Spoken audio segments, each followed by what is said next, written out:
তোমার রব কি বলে জানো? তুমি যাকে আমার চাইতে বেশি ভালোবাসবে আমি তাকেই তোমার কাছ থেকে দূরে নিয়ে যাব আর তোমাকে বড্ড একা করে রাখবো।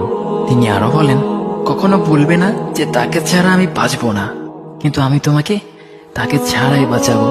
পিছনের সব আবেগ কেড়ে নিয়ে তোমাকে দিব্যি সামনে এগিয়ে নিয়ে যাব। তুমি কি দেখো নি ঋতুরাও যে 2 মাস পর পর বদলাতে থাকে, ছায়া দেয়া গাছের পাতাও তো শুকিয়ে যায়, আর যখন সবর হারিয়ে ফেলে তখন ঝরে পড়ে। কিন্তু তোমার রব তো ধৈর্যশীল ও পরম দয়ালু। তিনি তো সেই ঝরে যাওয়া পাতার ঢাল থেকেও সবুজ পাতা গজান। তুমি কি দেখছো না তোমার স্রষ্টার এই নিদর্শন?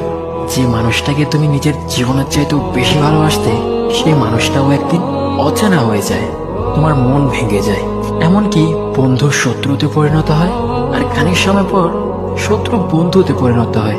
যে মানুষটাকে তুমি নিজের জীবনের অংশ ভাবতে, সে মানুষটাও প্রতারণা করে। বুঝি না এত কিছু হওয়ার পরেও তুমি তোমার রবকে বাদ দিয়ে সেই মানুষগুলোর উপরই ভরসা করো, যারা তোমাকে প্রতিনিয়ত কষ্ট দিয়ে।